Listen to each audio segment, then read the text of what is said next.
Merci, mesdames, messieurs, de votre confiance et fidélité encore une fois, parce que vous savez, nous avions déplacé les cadres. Il ne s'agit pas de notre cadre habituel, il s'agit d'un déplacement que ces magazines a effectué pour atteindre une personnalité, une institution, de manière à discuter de questions essentielles. Les questions liées aux droits de l'homme, vous le savez, c'est une question qui relève d'une très grande stratégie et importance dans le chef de notre population. Vous le savez que le droit de l'homme, c'est la vie. Alors, nous nous sommes déplacés aujourd'hui, nous sommes à la Commission nationale des droits de l'homme, CNDH, c'est pour discuter de deux matières. La première, elle va porter sur l'inscription lors de la plénière d'hier à l'Assemblée nationale du renouvellement du bureau de la CNDH. Ça a été plusieurs fois dénoncé. Il a été question de violation des textes, de violation des procédures, de l'usurpation des attributions, plusieurs questions comme ça. Passez vos esprits. Voilà pourquoi nous avions l'obligation d'aller à la source pour discuter avec le responsable de la CNDH sur cette question de l'Assemblée nationale. Est-ce que l'Assemblée nationale a-t-elle compétence de convoquer le renouvellement du bureau de l'Assemblée et du bureau de la CNDH ou non? La deuxième question que nous allons discuter aujourd'hui, il sera question, bien entendu, de la situation des droits de l'homme 2022. Quelle évaluation nous allons faire? Vous le savez, la CNDH a publié plusieurs rapports condamnant les violations des droits de l'homme, les atteintes aux droits de l'homme. Maintenant, où en sommes-nous aujourd'hui exactement? Est-ce qu'il y a eu baisse ou il y a eu encore augmentation? Nous sommes exactement mercredi 23 mars 2022 ici à Kinshasa. Je reçois pour vous Maître Mwamba Mouchikonke Mwamous, président de la Commission nationale des droits de l'homme, CNDH. Monsieur le Président, bonjour et bonsoir selon l'heure qu'on va nous capter. Bonjour. Comment vous allez? Oui, je me porte bien. Ça fait très longtemps, on se rend compte que de moins en moins vous nous parlez. Est-ce que la CNDH va bien, votre institution d'appel à la démocratie? Oui, la CNDH se porte bien. On était en session ordinaire. On a compilé beaucoup de rapports. Maintenant, l'heure est à la production des rapports annuels de nos activités.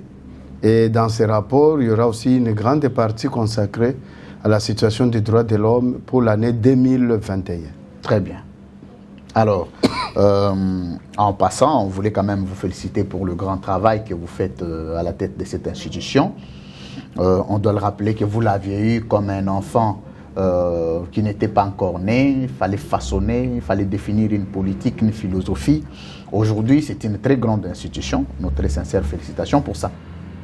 Merci. Alors, Monsieur le Président, vous avez entendu, comme tout le Congolais, hier, l'Assemblée nationale a finalement inscrit la question liée au renouvellement du bureau de la CNDH. On a dit, dans le contenu, on a relevé plusieurs questions, notamment des questions liées à la convocation des candidatures. Finalement, la CNDH, il faut renouveler les têtes, renouveler le bureau. Est-ce que, la première question qu'on vous pose, l'Assemblée nationale a-t-elle compétence de convoquer le renouvellement du bureau de la CNDH? Oui, sinon, merci beaucoup. Comme vous le savez, la CNDH fonctionne sous les principes de la collaboration interinstitutionnelle. Ce qui est vrai que l'Assemblée nationale, j'ai vu dans son calendrier les points 2 qui étaient adoptés avant, quand il lisait, c'était écrit demande de déclenchement du processus de désignation des membres de la Commission nationale des droits de l'homme en vue de formaliser le renouvellement du mandat. Et l'institution compétente par rapport à ces déclenchements, c'est le bureau de la CNDH. Donc le bureau de la CNDH elle-même? Oui, ça c'est correct. Là où il y a un problème, c'est quoi? On ne comprend pas. Ce qui est vrai que il y a un adage qui dit qu'il veut noyer son chien, l'accuse de rage. Nous avons l'arrêt R11 1604, donc 1604. Cet arrêt, je ne sais pas, parce que dans les commentaires, j'ai suivi, les uns disent, oh, on a mal interprété l'arrêt. Ces gens-là sont, je ne sais pas, fait mandat. Les gens-là sont... Le problème, ce n'est pas d'interpréter l'arrêt. Parce que ce n'est même pas notre compétence d'interpréter l'arrêt. Très bien. Mais ce qui est vrai, c'est de dire que dit l'arrêt. Monsieur le Président, voilà, c'est ce que d'abord il faut comprendre. Sans vous couper, c'est très important ce que vous dites. Est-ce qu'il y a un problème autour du renouvellement du bureau de la CNDH? Y a-t-il un problème? Y a-t-il un acharnement? Y a-t-il une situation qui va au-delà des procédures, au-delà des textes? Il y a un problème. Parce que tu sais, en droit, la force et la beauté du droit, c'est le respect de la procédure. Très bien. C'est ça la beauté du droit. Quand vous voyez le droit dans les pays communément appelés civilisés, c'est le respect de la procédure et le respect des attributions. Je vais vous dire, si ici il y a à interpréter, je vous lis, parce que ce texte, j'ai donné ça même comme examen aux enfants de l'école primaire. J'ai dit qu'on donne pour dénicher qui fait quoi, Très bien. qui a compétence de faire quoi que ce soit. J'ai donné ce texte aux enfants de l'école primaire pour me ressortir. Voilà ce que dit l'article 23 bis. Il faut que je lise, sinon on va dire le président lui-même a falsifié ou a changé les textes. Voilà. Vous parlez de l'article 23, c'est ça, hein? 23 bis. Oui. Prévoit que le processus de désignation de nouveaux membres de la CNDH est déclenché par le bureau et celle-ci 3 mois avant l'expiration du mandat en cours qui informe à travers un communiqué les forces sociales citées à l'article 16 du règlement intérieur. Les différentes composantes désignent leurs candidats suivant la procédure ci-après. 1. Mise en place par chaque composante d'une commission de réception des candidatures. 2. Chaque composante désigne 2 candidats, excepté les confessions religieuses qui en désignent 4 par consensus, à défaut par élection. 4. Les noms des personnes désignées sont transmis à l'Assemblée nationale à travers le procès verbal de désignation de chaque composante. 6. Les membres choisis sont entérinés par la plénière de l'Assemblée nationale au cours d'une session ordinaire. 7. Ils sont investis par ordonnance du président de la République. 8. Ils prêtent serment devant la Cour constitutionnelle. Je peux continuer. Cet article est conforme à la Constitution. Ça, c'est le dernier alinéa. Voilà. Donc, on a décrit la procédure de désignation de membres du bureau de la Commission nationale des droits de l'homme. Est-ce que tel que les choses sont écrites, il y a à interpréter ici? Honnêtement, il n'y a rien à interpréter. Il n'y a rien à interpréter. On vous dit, l'organe chargé de déclencher les processus de désignation des nouveaux membres, c'est la CNDH. 3 mois avant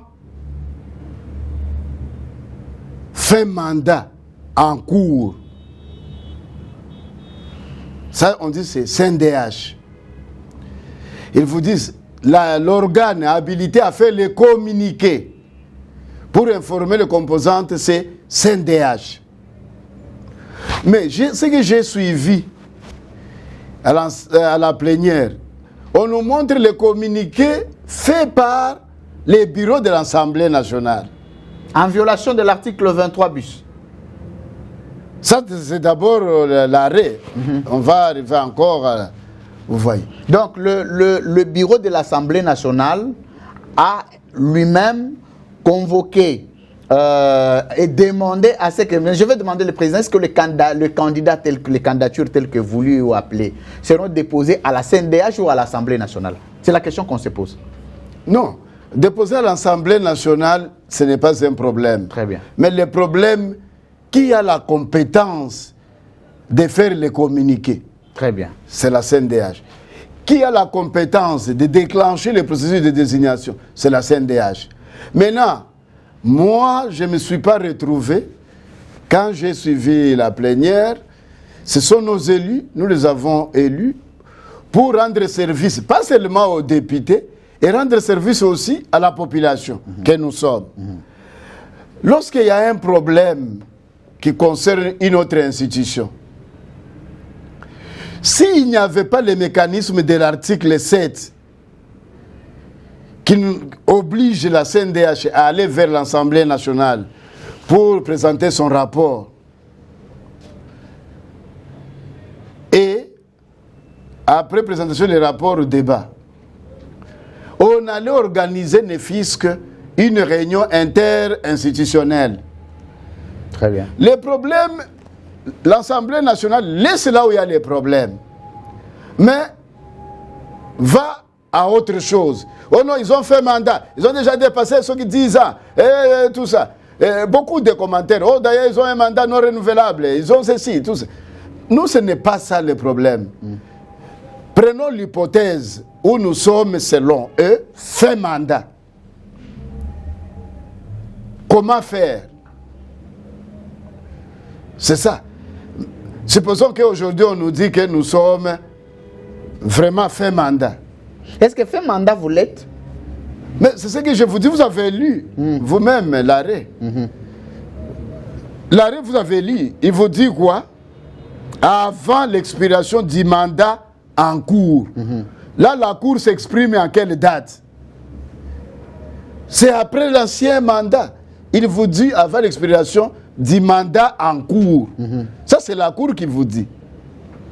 Et ils disent, oh, la Cour n'a pas dit, la Cour n'a pas compétence de vous allonger les mandats, la Cour n'a pas compétence de faire ceci, tout ça.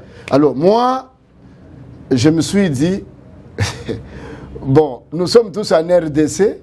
Vous avez vu même quand il y avait un problème d'impossibilité pour organiser les élections par la CENI, qui avait accordé les prolongements ou quoi là? C'était la Cour constitutionnelle. Voilà. Donc, moi, ce n'est pas ça d'abord le problème des mandats.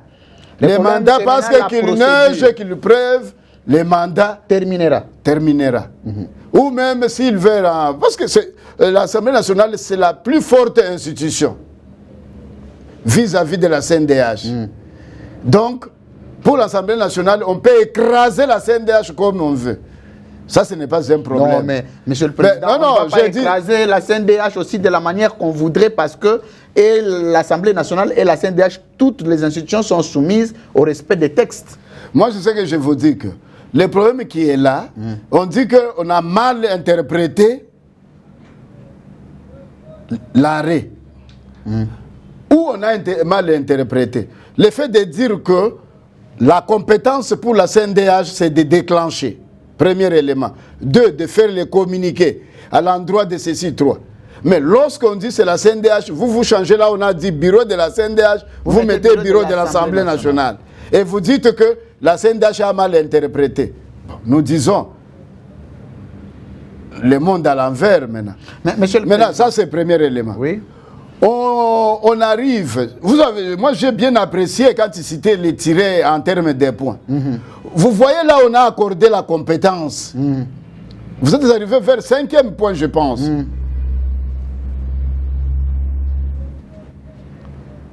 Vous voyez. Vous êtes arrivé vers 5e point dans la procédure pour que l'Assemblée nationale puisse intervenir.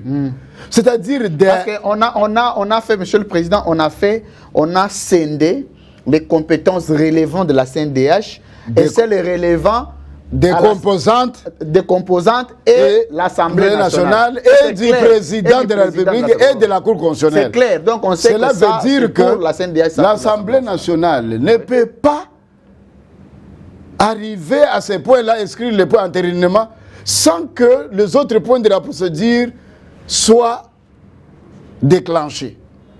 Mais pourquoi interacharnement selon vous? Bon, je ne sais pas, parce que moi je ne suis pas l'Assemblée nationale, je ne suis pas même les bureaux. Nous disons, même si nous sommes fait mandat selon eux, prenons l'hypothèse où nous sommes fait mandat. Mais qui déclenche la procédure? C'est le bureau de la CNDH. Voilà. Bon. Conformément à l'article ici voilà. que nous avions lu. Conformément à l'arrêt notifié. Alors, maintenant, eux disent que non, Comme ils sont fait mandat, donc... Il doit partir de la manière qu'il veut, que nous voulons, dans l'Assemblée nationale peut faire partir. Je prends un le bureau de la exemple. CNDH comme on veut. On arrive en 2023. On est fin de la législature. On ne peut pas, le ministre de l'Intérieur ne peut pas aller chasser les députés, aller partir. Vous êtes fait mandat ou quoi là? Non. Il y a une procédure. On s'adresse à l'organe qui va déclencher. Donc la CENI. Voilà, les députés sont fait mandat. Nous voulons tel calendrier, ceci, cela, tout ça. Et quoi? Et la CENI organise les choses. Mais ici, on ne veut même pas que la CNDH exécute ou mette en œuvre même ses attributions. Non. Non. Mais selon C'est-à-dire, maintenant, c'est comme si on va sauter les étapes. Donc, si nous voulons dire que la Cour constitutionnelle peut prendre une ordonnance pour investir les membres de la CNDH, parce que nous sommes dans une anarchie totale, non. Chacun attend son tour. C'est là. On se demande de se presser, c'est par rapport à quoi? Parce que chacun doit attendre son tour. Le chef de l'État ne peut pas dire non, c'est fait mandat, il prend déjà l'ordonnance. Non. Il va attendre le moment venu. Il va attendre que l'Assemblée nationale puisse lui transmettre les noms déjà investis, les personnes investies. À ce moment-là, le président de la République peut prendre l'ordonnance. Le président de la République ne peut pas prendre l'ordonnance comme ça. Que non, j'ai appris qu'il a fait mandat à la CNDH, il commence à nommer les gens. Non. Parce qu'il y a une procédure et chacun a ses attributions et chacun a son temps. Alors, Monsieur le Président... Maintenant, ici, oui, l'Assemblée veut passer outre toutes les étapes. Mais ça sera quoi la conséquence? Bon. La conséquence, c'est elle-même qui sait, comme Assemblée nationale, comme institution. Mais, Monsieur le Président, quand vous-même vous décriez ces gens, parce que vous êtes là pour observer non seulement les droits de l'homme, mais aussi protéger ces droits de l'homme, promouvoir les droits de l'homme. Parce que quand la CNDH part de la manière la plus illégale, c'est aussi une violation des droits de l'homme. Ça pouvait être acté comme ça sous l'état de droit, que tout Congolais, on peut le faire partir de la manière qu'on veut, on peut les bouger comme on veut, on peut violer les textes comme on veut. Mais est-ce que sous état de droit, que le président de la République est en train de prôner, on pouvait assister à ce genre de violation des textes où lui-même est en fonction, alors qu'on aurait voulu que ce soit quelqu'un d'autre en dehors de l'état de droit, sous l'état de droit? Ce que dit le président de la République en fonction, les textes sont en train d'être violés. C'est quoi votre aperçu de l'état de droit dans tout ça? Non, moi je vous dis que d'abord, il y a eu beaucoup de médias, je n'ai pas voulu dire quoi que ce soit parce que j'ai honte. En tant que représentant de l'Afrique. Vous avez honte? Oui, j'ai honte. En tant que représentant de l'Afrique centrale au bureau africain, donc au bureau continental. Et aussi en tant que représentant de l'Afrique au bureau mondial. Parce que de tels cas, ce sont des cas que je traite comme membre du bureau. Si c'est un cas de l'Afrique ou si c'est un cas de l'Océanie ou Asie, on me transmet pour donner mon point de vue. Mais si c'est chez vous? Maintenant, c'est chez moi. Je ne sais plus si ce sont des cas qu'il faut présenter dans mon bureau comme problème ou c'est quoi. Non, parce que présenter de tels cas, c'est détruire même mon pays. Et puis l'image. Or, moi, je me suis engagé pour honorer la RDC. C'est ce qui fait que je fais tout pour amener la RDC à un niveau qui surprend tout le monde. Très bien. C'est ainsi que vous avez vu, depuis l'existence du pays, que ce soit sur le plan économique, que ce soit sur n'importe quel plan, la RDC n'a jamais été admise dans les instances de puissance. Vous voyez par exemple sur le plan économique, quand on parle des G20, c'est-à-dire ce sont des pays puissamment riches, les 20 premiers. Sur le plan des droits de l'homme, on parle des G16. Pourquoi? Parce qu'il y a 4 de l'Afrique 4 de l'Europe, 4 de l'Amérique et 4 de l'Océanie et Asie. On forme G16. Parce que Océanie 2, Afrique, Asie 2, plus les 4 des 3 continents. Et la CNDH-RDC est dans le G16. La RDC est dans le G16. G16, c'est-à-dire les premières 16 institutions du monde, les meilleures institutions du monde, qui travaillent selon les normes de Paris, les principes de Paris. Ce n'est pas ici dire qu'un homme qui n'a pas fait sortir le terre, donc il ne travaille pas. Non. Et ils ont leurs critères de cotation. Très bien. Comment cet homme, à travers ses rapports, relève la situation des droits de l'homme, énumère les efforts du pays, énumère même les faiblesses du pays, ce qu'il faut améliorer, tout ça là. Alors, comme nous sommes l'élève modèle dans les sphères, sur la scène internationale, nous sommes mieux cotés. Et à ce moment-là, comme nous faisons bien notre travail, on nous donne maintenant le pouvoir de juger les autres. Très bien. C'est-à-dire, moi, je juge le travail des 5 continents du monde, à partir de Kinshasa. Tel que vous voyez sur le plan des droits de l'homme, la CNDH-RDC, c'est un bureau mondial. Parce que je suis membre du bureau mondial. Mais quand, je traite. Alors maintenant que, Monsieur le Président, maintenant que... Alors, je traite pour les autres. Ces efforts seront foulés aux pieds. Ça sera quoi maintenant votre mandat qui est directement lié au niveau des autres structures de droits de l'homme au niveau international?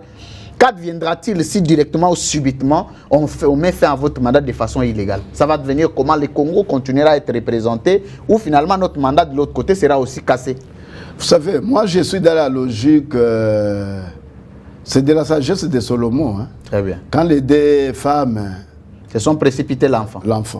Vous savez, moi, mon problème, les gens comprennent mal. J'ai vu même certaines organisations, certaines personnes ou même certains députés qui disent « Oh non, ces gens-là veulent se camponner au pouvoir. » Non. Cette institution est créée à la sueur des activistes des droits de l'homme. La seule façon de donner un bon cadeau aux activistes des droits de l'homme, aux associations de la société civile, c'est de protéger cette institution. Très bien. Et protéger cette institution signifie quoi? Même s'il faut faire partir les animateurs qui ont commencé, premier bureau, c'était l'arbre, là où l'arbre de parking de l'enceinte du palais du peuple. C'était notre premier bureau. Et quand on a sollicité à l'Assemblée, on nous a donné la salle des banquets. On a fait que 2 jours, c'était invivable. Parce que vous entrez comme ça, on dit, non, la commission PH va se réunir, allez, sortez. Et aujourd'hui, avec tous ces efforts-là, nous sommes arrivés à ces points. Et le monde nous respecte. Je reçois les organisations internationales, les ambassades, les ambassadeurs, ici. Mais quand on était de l'autre côté, là, on était dans un locataire, dans un bâtiment semi-résidentiel. Personne n'est passé là-bas pour recevoir l'ancien président suisse. Il avait dit qu'il ne peut pas entrer dans les bâtiments. Et il avait refusé d'entrer dans le bâtiment. Non, il fallait aller, je devrais le recevoir du côté, Centre Carter. C'était une honte, une institution de l'État, aller se réfugier chez une ONG. Avec tous les efforts, ça aussi il faut louer, toutes les recommandations faites au gouvernement ou quoi là, certains ont trouvé solution, dont les bâtiments propres à la CNDH. Donc c'est pour vous dire que moi, je ne sais pas comment présenter cette question. Je ne sais pas. Donc tous les efforts, Monsieur le Président, tous les efforts fournis d'inexistant à l'existant, vous avez donné, la forme est donnée. Aujourd'hui, la CNDH est considérablement cotée au niveau international.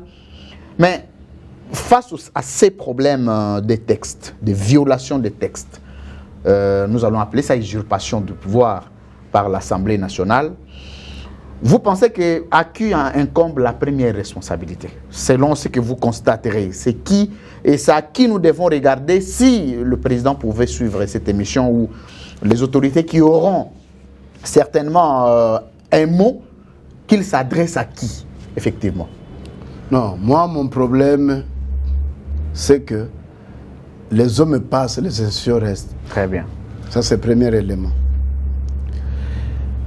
S'ils veulent, dans leur logique, chasser les animateurs que nous sommes, qu'on respecte le fisc et la forme, qu'on donne le fisc et la forme, je ne vois pas la précipitation, ni il parle.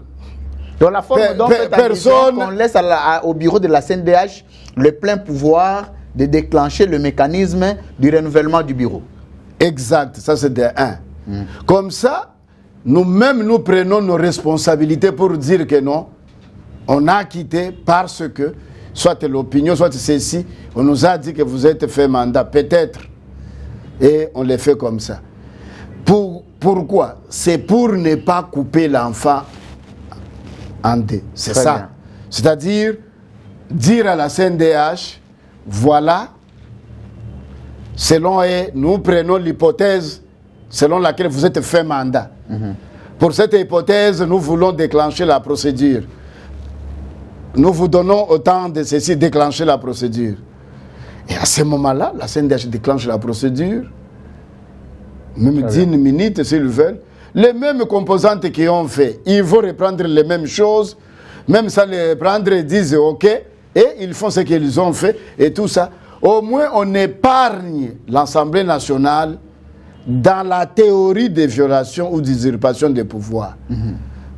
Moi, mon souci, c'est de faire éviter notre institution, Assemblée nationale,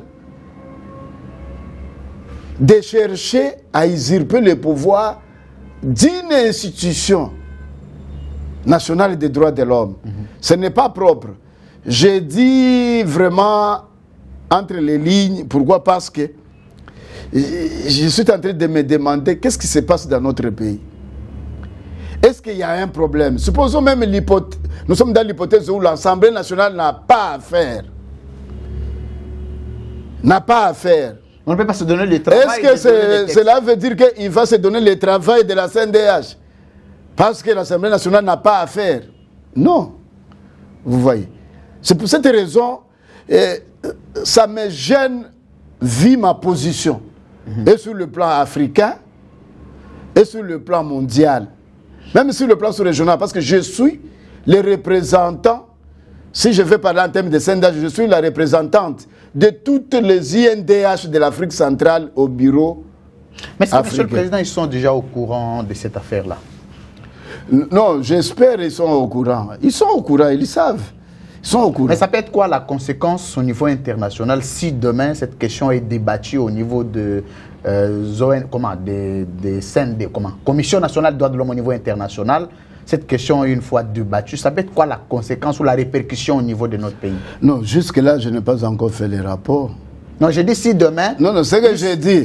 Il y aurait autosaisine et que demain, la question débattue, est-ce qu'il peut y avoir des sanctions contre la RDC?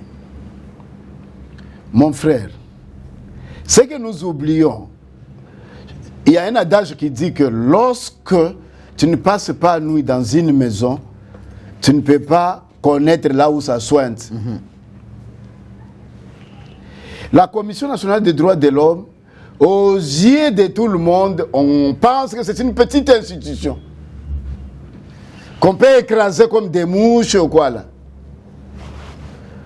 Nous faisons ce qu'on appelle la diplomatie secrète. Diplomatie secrète.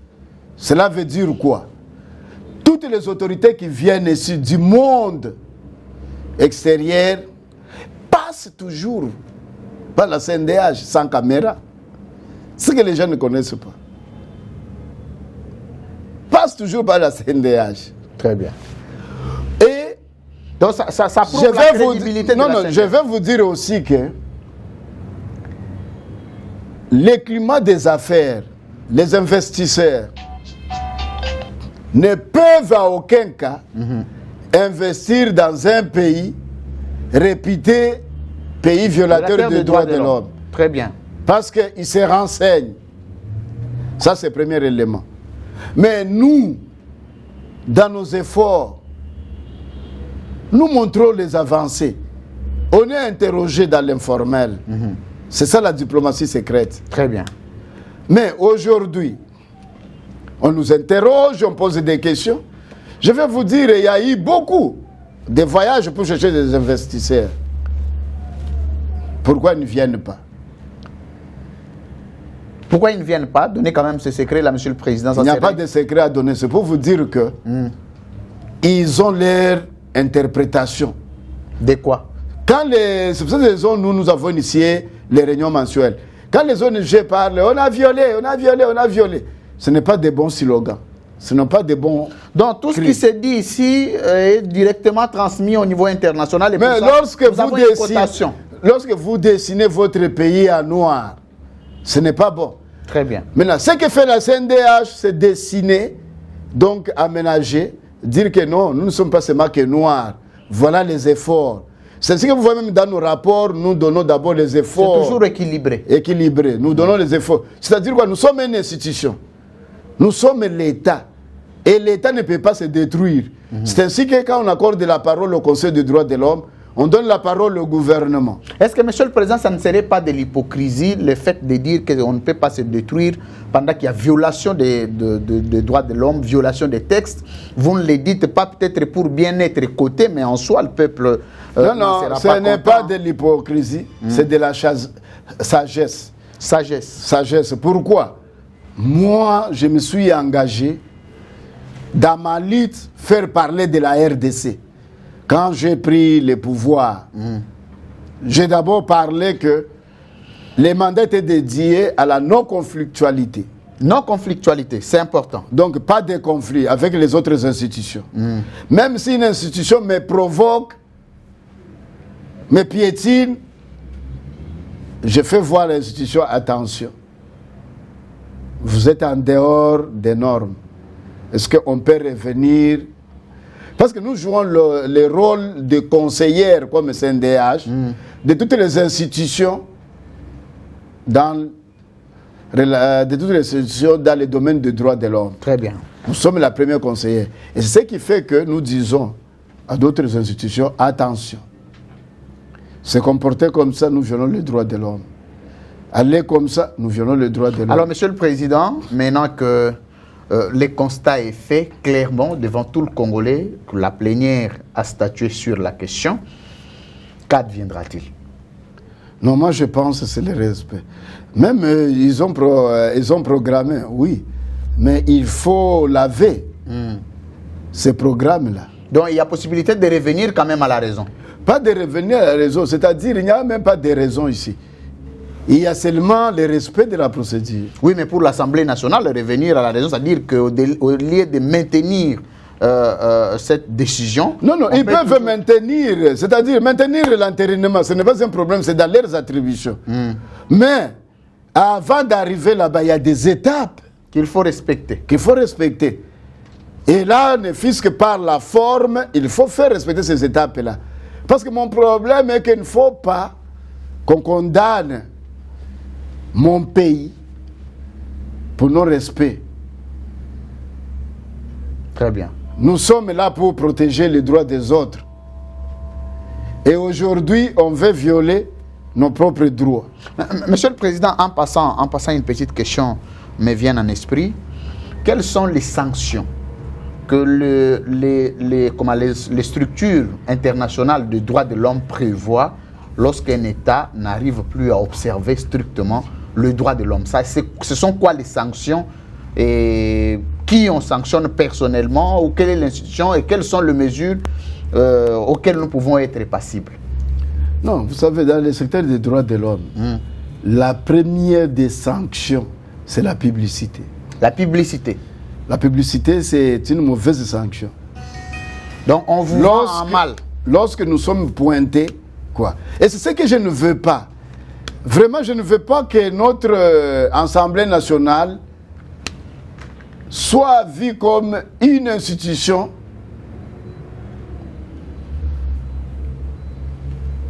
appelé à violer les droits de l'homme. Très bien. Non. Ça, je ne peux pas être d'accord. Pourquoi? Parce que c'est une institution qui est même, son siège est le temple de la démocratie. Temple de la démocratie qui dit démocratie va de pair. Démocratie est jumelle de respect des droits de l'homme. Vous voyez. Cela veut dire quoi? Même parmi les piliers des droits, de l'état des droits, le respect des droits de l'homme, c'est l'un des premiers des piliers. Mais, Monsieur le Président, pourquoi on parlerait de violations des textes répétés sous l'état des droits? Pourquoi? Non, ça c'est seulement les Imer. On ne peut pas... Oui, mais quand ce sont les animateurs des institutions, les chefs des corps, ce n'est plus des Imer, ça devient sérieux. Parce que comment on peut parler... Vous avez posé la question d'ordre général. Oui. Parce que les chefs, je prends l'exemple, les chefs ont donné un mot d'ordre. Il faut, dans notre pays, qu'il y ait un état de droit. Ça, c'est les chefs. L'état de droit, c'est le respect des textes de ceci. Alors, lorsque les animateurs d'une institution passent outre le texte, cela veut dire qu'il y a un problème. Mais est-ce que lui-même, le président, n'a pas l'idée de faire le suivi? Est-ce que tout ce qui se passe dans Non, il ne peut pas. Le président, comme disait le président Mobutu, n'est pas un magicien. Il ne peut pas être partout. Mais dernièrement, vous lui avez écrit, Monsieur le Président, nous avons la lettre que vous aviez transmise comme CNDH à la présidence de la République pour dénoncer les procédures irrégulières dont était victime la CNDH. Le fait de n'avoir pas répondu, ça cautionne. Donc le président lui-même est aussi en train de cautionner les violations des textes. Bon, je ne peux pas aller dans ce sens-là parce que la personne du président, bien sûr, est sacrée. Ici, je parle comme un homme d'État. Mais ce qui est vrai que les chefs ont plusieurs manières de répondre. Il ne peut pas m'écrire, il peut m'inviter, il peut envoyer ses services pour poser des questions. C'est quoi au juste? On lui explique. Il peut contacter... Mais ça n'a jamais été fait. Hein? Bon, je ne peux pas vous dire que ça n'a jamais été fait. Mais Monsieur le Président, nous sommes en train de voir ce qui s'est fait à l'Assemblée nationale. Il y a une rapidité dans la manière d'inscription, ou dans la manière d'inscrire, je voulais dire, cette question. Nous disons qu'il n'y a pas eu un blocage au niveau institutionnel dont l'Assemblée nationale a été admise de continuer cette démarche, bien qu'en violation des textes. Bon, ce qui est vrai que nous n'allons pas imiter l'Assemblée nationale. Si l'Assemblée nationale va très vite en écrivant tout ça là, cela veut dire que elle a ses propres agendas. L'Assemblée nationale connaît ce qu'elle fait. Et nous, comme CNDH, nous sommes en train d'observer ce qu'ils sont en train de faire. Mais au moins, oui, l'histoire retiendra qu'à telle date, à telle période, à ceci. Vous savez... Donc c'est une mauvaise jurisprudence qu'on est en train de créer. Non, vous savez, le problème qui est là, c'est quoi? Même mes collègues de la société civile qui pensent qu'ouvrir cette porte, parce que les députés ne seront pas les mêmes. Aujourd'hui, on a trouvé un groupe de députés, ils ont fait ça pour détruire ces animateurs. Mais 2023, la législature sera une autre législature. Si notre législature vient par simple publication des rapports, dit non, ces gens, ils commencent à faire ça, allez, partez. Vous dites non, hop, ils vont vous... On va créer les mauvaises habitudes. Alors, donc, pour le moment, ceux qui veulent remplacer ceux qui sont là, ils sont contents. Que non, tout sera anarchie, c'est bon. Mais c'est quelle leçon? Parce qu'il y aura aussi notre législature. Si notre législature trouve que la CNDH, c'est une porte ouverte là où on peut faire tout ce que nous voulons, ça devient un problème sérieux. Et or, la CNDH a fonctionné dans une protection totale. Pas d'injonction, dans toute indépendance. Pas d'interférence. Pas d'interférence. Mais aujourd'hui, je sais L'initiative d'interférence est venue de quelque part vers les composants. Mais attendez, Monsieur le Président, je ne vais pas vous arrêter. C'est là les problèmes parce que les Congolais qui sont à la maison ont besoin de savoir les nœuds du problème, l'agent causal du problème. Les indiscrétions que nous avions eues, nous, comme presse, c'est que la CNDH, il s'agirait, c'est à vous d'éclairer, de quelques personnes qui sont dans le bureau du président de l'Assemblée nationale qui veulent remplacer les LR ici à la CNDH. De surcroît, on voudrait mettre un Kassaïen à la tête de la CNDH. Cette information, vous l'avez? Bon, ce qui est vrai qu'il y a des spéculations. Pour l'objectif... Nous, comme CNDH, oui. Nous ne sommes pas une institution de spéculation. On dit que l'objectif, c'est quoi? C'est d'accompagner les violations des droits de l'homme qui se feront sous Tshisekedi pour que ça ne soit plus entendu au niveau international. Donc, la seule manière de protéger les violations des droits de l'homme sous Tshisekedi, c'est d'avoir le contrôle de la Commission nationale des droits de l'homme. Ça, ce sont des spéculations, mais nous ne sommes pas une institution de spéculation. Nous, notre problème, ce n'est pas ça.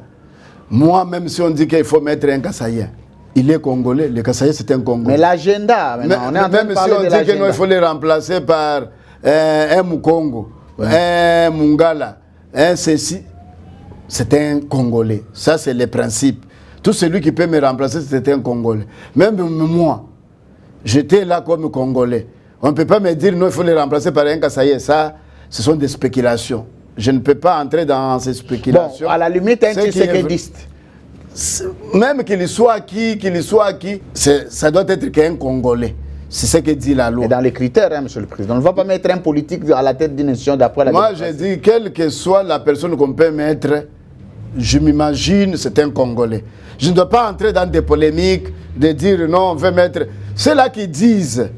C'est le problème, on va les chasser, on va mettre un Kassaïen, on va les chasser, on va mettre ceci, ça ce n'est pas mon problème. Peut-être vous n'avez pas l'information, c'est très répandu à travers la ville. C'est vrai, ça peut être répandu ou quoi. Vous avez quand même qu'il soit Kassaïen, pour moi, je le considère d'abord Congolais. Est-ce que vous avez la nouvelle d'abord? Pour moi, je sais que je vous ai dit, je peux avoir la nouvelle ou pas. Comme chef d'une institution, je ne peux pas faire de polémiques. Très bien. Ça, c'est le premier élément. Mais ce que je sais qu'il soit Kassaïen, qu'on veut mettre ici, il est Congolais. Je le trouve d'abord Congolais. Donc je ne dois pas entrer dans de telles histoires-là, oh non, on veut me chasser pour mettre Kassaïen. Ça, ce n'est pas mon problème. Mais moi, tout celui qu'on va mettre ici, je le trouve d'abord Congolais. Et c'est très important. Mais pour moi, j'aimerais que notre pays soit mieux compris. Mieux compris, c'est-à-dire quoi? Ce texte est déjà sur le plan international. Parce que grâce à ce texte que nous avons eu le mandat sur le plan international de renouvellement. Alors, ces gens-là lisent les Français. Parce que je suis premier vice-président des INDH de tous les pays francophones du monde. Vous voyez, je suis vice-président. De tous les... Vous êtes vice-président de toutes les INDH, donc de toute institution nationale des droits de l'homme, des pays francophones du monde. Ah bon? Moi, je suis vice-président. Mais en passant. Alors maintenant, ces gens-là partagent la même langue, les Français. Quand ils me posent la question, mon cher, vous avez déclenché le processus de désignation, quelle date? Je dis, je ne connais pas. Alors, qui a déclenché? C'est l'Assemblée nationale. Leur entendement, une institution citoyenne, seuls les organes des institutions citoyennes peuvent collaborer avec les plateformes pour éviter que si les plateformes commencent à aller vers les institutions politiques, ça dévie. Maintenant, ici, même la procédure que veut prendre notre Assemblée nationale, c'est la procédure calquée sur le modèle de la CENI. La CENI n'est pas la CNDH. La CENI, c'est une institution... Attendez, Monsieur le Président, quand j'étais en train de vous amener à cette information, effectivement, vous aviez semblé amener ça dans un angle d'État, mais avec la CENI, nous avions interrogé un des membres de la CENI de l'époque et nous avions dénoncé, nous avions décrié qu'on voulait mettre un Tshisekidiste de surcroît à la tête de la CENI pour contrôler les élections en 2023. On ne nous avait pas cru. Et quand nous donnons cette information pour la CNDH, il faut en prendre au sérieux parce qu'il y a eu précédent. C'est ce que j'ai dit. Oui. Vous êtes journaliste. Vous faites des investigations. Moi, comme CNDH, je ne peux pas, je parle comme président, je ne peux pas entrer dans des discussions, des polémiques. Moi, annoncer que non, on veut me faire partir parce qu'on veut mettre tel. Non, ça, je ne peux pas le faire. Moi, mon combat à la tête de la CNDH, c'est de dire les autres institutions, faites très attention, entrez dans les dossiers de la CNDH en respectant la procédure. Très bien. La procédure signifie quoi? Chacun respecte son étape. Chacun respecte ses attributions. Que chacun exurpe le pouvoir des autres. Personnes. C'est seulement ça mon message. Mon message, c'est à dire le fait de publier les calendriers qui déclenchent les processus, tel qu'on a lu les calendriers à la plénière par notre élu, Tambo Eliezer. Eliezer, c'est ce que nous disons, ces calendriers-là, non, ces communiqués-là, ne relèvent pas de la compétence du bureau de l'Assemblée nationale.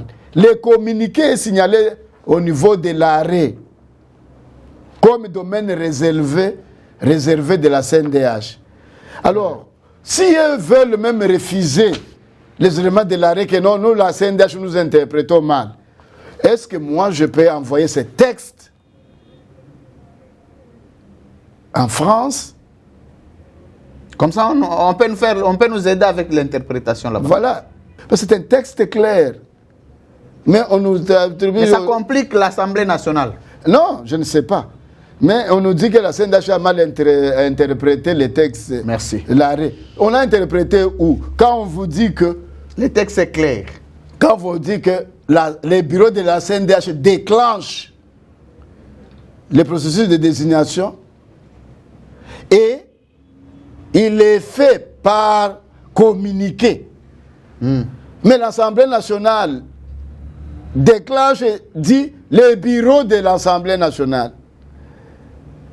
Communiqué officiel. C'est le travail de la CNDH. Alors, c'est ce que nous disons, non. Donc, mais on peut aussi apprendre que l'Assemblée nationale vient de signer une ordonnance. C'est ce que nous disons, que, chers élus, nous respectons votre intervention, vivacité, votre travail. Mais est-ce que vous pouvez, ne fût-ce que, même une fois dans l'histoire, respecter ne fût-ce que... Parce que l'arrêt, aujourd'hui, les dispositions de l'arrêt ne sont pas respectées. Mais si aujourd'hui il y a eu union sacrée, c'est à partir de l'arrêt de la Cour sur l'impératif des mandats. Très bien. Et nous avons trouvé, tout le monde, même la population, a dit, ah, la Cour a dit. Si nous tous, et même l'Assemblée nationale commence à dire, la Cour a déjà décidé. Mais on dirait qu'on est sélectif dans ce que la Cour dit. Il y a certaines choses qu'on accepte de la Cour, d'autres qu'on refuse.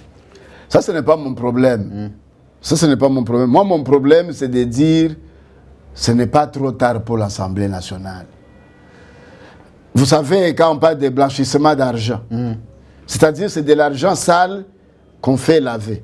Mais ici, nous voulons, est-ce qu'on peut ne fût-ce que laver la procédure?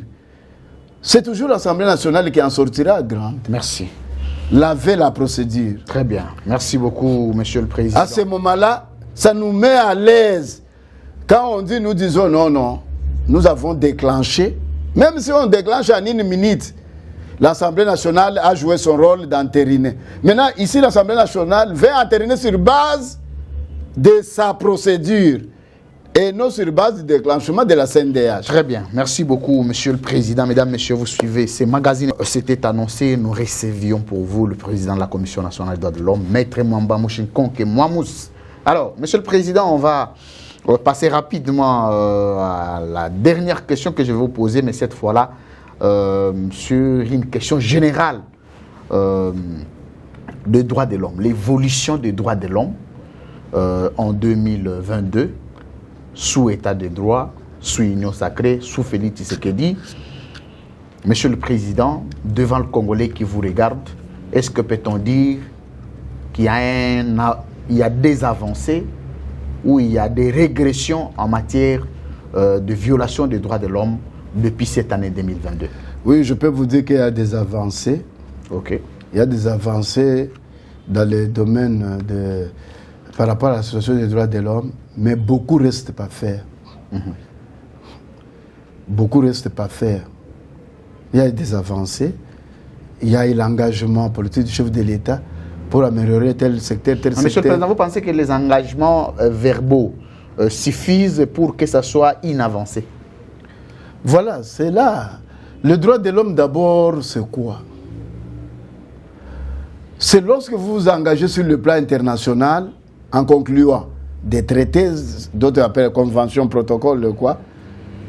Et sur le plan international, vous voulez mettre en œuvre vos engagements, donc vos accords, vos conventions. Premier élément. Deuxième élément, c'est comme nous avons accepté, on a adopté par un référendum la Constitution. Et la Constitution a tout un titre de droit qu'il faut respecter. Si nous respectons la Constitution, c'est fini. Cela veut dire quoi? Il y a des avancées. C'est ça au mot. Alors, bon, maintenant, lorsque le chef de l'État prend des engagements pour respecter telle disposition de l'État, de l'accord ou de la Constitution ou de la convention ou traité, nous disons que c'est une avancée. C'est-à-dire, il a cette bonne foi-là, ce qu'il a signé, il répercute ça au niveau national. Mais quand nous disons beaucoup reste pas faire, c'est-à-dire quoi? C'est lorsque maintenant, quand les chefs donnent une ligne de conduite, l'exécution devient un problème. Quand il dit par exemple lutte contre la corruption, et que la corruption continue à de grandes échelles, à ce moment-là, nous disons qu'il y a un problème. C'est pour cette raison que nous disons que les efforts sont là, mais il y a des problèmes qui attendent des solutions. Il y a des efforts bien sûr remarquables, mais beaucoup ne restent pas faire. Monsieur le Président, les Congolais voudraient vous entendre sur une question aussi importante liée aux détentions illégales qui ont élu domicile ici à Kinshasa, dans tous les cachots, dans tous les lieux de détention, même à la prison centrale de Makala, il y a beaucoup d'irrégularités dans la procédure. Il y a beaucoup de problèmes de durée de détention. Mais aussi les problèmes liés au droit social. Les Congolais, aujourd'hui, le droit, c'est comme si c'est plus le droit politique qui est privilégié que d'autres droits qui profitent aux Congolais, aux vies quotidiennes des Congolais. Mais si vous regardez depuis 2022, sur le plan pratique, quelles sont, si vous dites qu'il y a des avancées, on est d'accord, quelles sont ces avancées-là que le Congolais pouvait s'en réjouir pour dire non, depuis 2022, voici ce qui a été fait, on a arrêté ça, on a suspendu ça, on a autorisé ça, pour que les Congolais sachent, pour que ces bilans-là des droits de l'homme en 2022 ne soient pas littéral ou ne soient pas théoriques, mais soient palpables, vérifiables. Oui, je peux vous dire d'abord, dans les secteurs de détention, il y a quand même des avancées. Beaucoup, sauf des cas isolés, beaucoup d'OPJ commencent à respecter les délais de garde à vue. Très bien. Ça, on peut dire que c'est bon, ça avance. Mais quand je dis beaucoup, c'est pas faire, les conditions de détention à tous les niveaux. Que ce soit au niveau des amigos, que ce soit au niveau de... Il y a un problème sérieux. Un problème sérieux. On n'a pas de cachot. Il y a des cachots, on vous met, 2 heures après, tu vas mourir. Suite aux conditions. Suite aux conditions. Un jour, je suis parti dans donc au marché Matete ou quoi là. Les gens sont dans des conteneurs avec une chaleur. L'effet c'est même d'ouvrir pour voir les gens. J'allais tomber. Alors, donc, il y a des sérieux problèmes. Dans les conteneurs sous la chaleur, déshabillés. Ah, oui. Et puis aussi, il y a des cachots avec des matières fécales. La personne dort en mettant le nez dans les matières fécales. Non, c'est ce que je vous dis que il y a des avancées, mais beaucoup reste à faire. Nous devons continuer à faire. Donc il y a beaucoup de choses. Si je vais vous relater la situation des droits de l'homme, tu ne vas pas sortir ici, on peut veiller. Mais que fait l'État? L'État sensibilise, conscientise. Parce que l'État aussi, la scène chose sur l'État. Non, mais l'État, maintenant, c'est lui qui a le plein pouvoir de décider de régler certaines questions. Par exemple, le président de la République, par exemple, le procureur. Mais eux, je sais que ce sont des exécutants. Mais prenons d'abord le président, lui qui est venu avec les slogans de l'État de droit. L'État de droit, c'est aussi les traitements que le Congolais devrait subir lorsqu'ils sont détenus. Je vous ai répondu à cette question-là. Le chef de l'État ne peut pas arrêter les gens. Il ne peut pas. Ce n'est pas dans ses attributions. Le chef de l'État, c'est un animateur visionnaire. Il donne sa vision. Quand il donne sa vision, les autres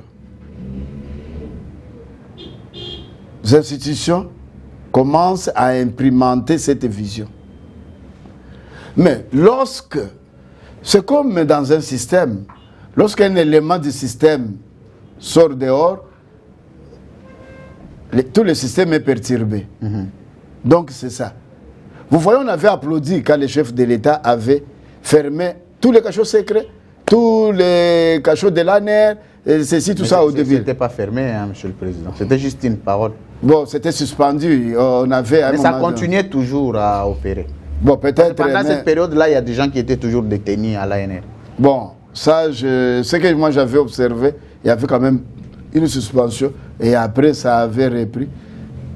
C'est ça le problème. Mais cette décision-là, c'était une bonne décision applaudie par tout le monde. Mais pourquoi une telle décision de celui que vous appelez visionnaire n'est pas respectée par ceux qui sont censés respecter sa vision? Et il est au courant, il ne fait rien.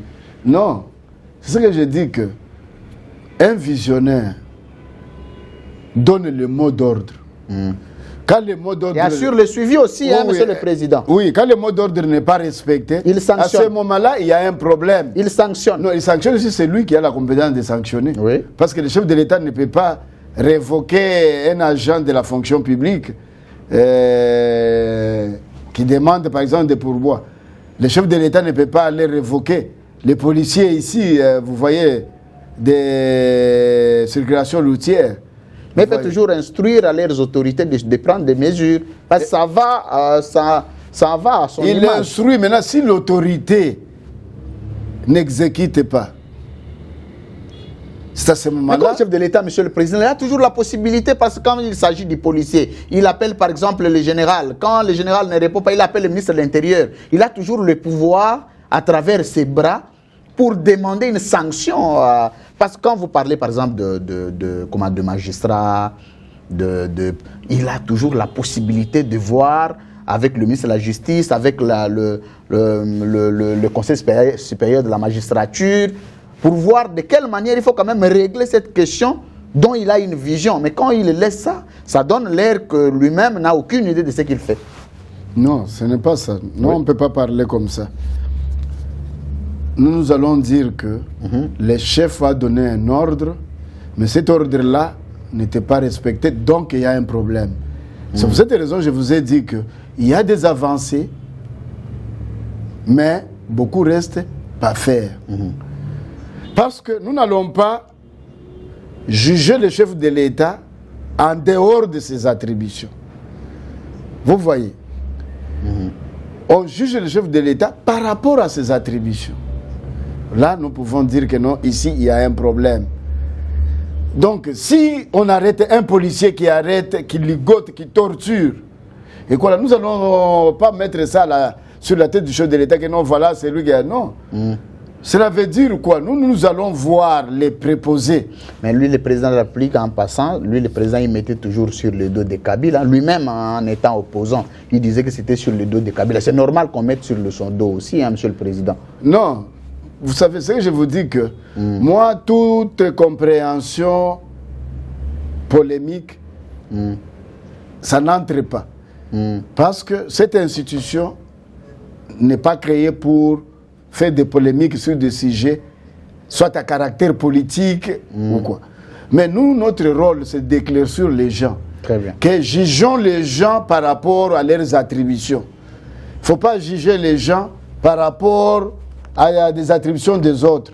Si aujourd'hui nous sommes en train de condamner les bureaux de l'Assemblée nationale, c'est par rapport à ces attributions.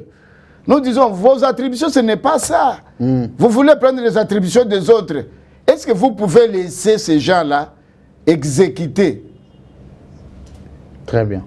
Et après, vous aussi, à votre tour, faire ce que vous pouvez faire. Vous voyez, c'est ça le problème. Alors, monsieur le président, la dernière question que je vais vous poser, c'est plus lié aux Koulouna qui sont envoyés à Kanyamaka CC. Plusieurs structures de droits de l'homme ont dit qu'il s'agit d'abord des travaux forcés qui sont interdits par la loi, par la Constitution. Ils sont contraints de travailler. Et non seulement ça, il n'y a aucun contrat de travail. Il n'y a aucune norme de droit dans cette question du travail. Il est vrai qu'on veut les intégrer, les réintégrer dans la société, mais une autre est qu'on respecte la procédure de réintégration. On a pris le Congolais, Koulouna soit-il, on accepte, on les amène à Kanyamaka CC, et de là, il n'y a aucun contrat de travail, ils sont contraints à faire des travaux forcés. Est-ce que cette question s'inscrit aussi dans le droit de l'homme? Bon, ce qui est vrai que les rapports qu'on a reçus, ces gens-là, nous avons décrit la procédure pour savoir ce que c'était la condamnation ou quoi, là, tout ça, mais selon les réponses, c'était des mesures prises pour les intégrer dans la vie professionnelle. Et on les a intégrés. Quand vous parlez des contrats, vous êtes dans les faits privés. Mais eux sont dans la théorie de l'agent de l'État. Parce que je les ai vus à la télé. Agents de l'État, ils n'ont pas donné leur consentement, vous les imposez d'être agents de l'État? Non, ils sont, selon ce que j'ai appris, j'ai vu, et ils ont maintenant des numéros matricules, ils touchent leur salaire, d'autres envoient même le salaire à leurs parents. Ça, c'est les dires. Non, moi j'ai vu et même montré l'argent. On les appelait un numéro matricule tel quoi, premier paiement. Vous êtes bancaire, c'est si tout ça. On les payait leur salaire. Alors, si c'est un semblant de choses, là la CNDH peut condamner que non.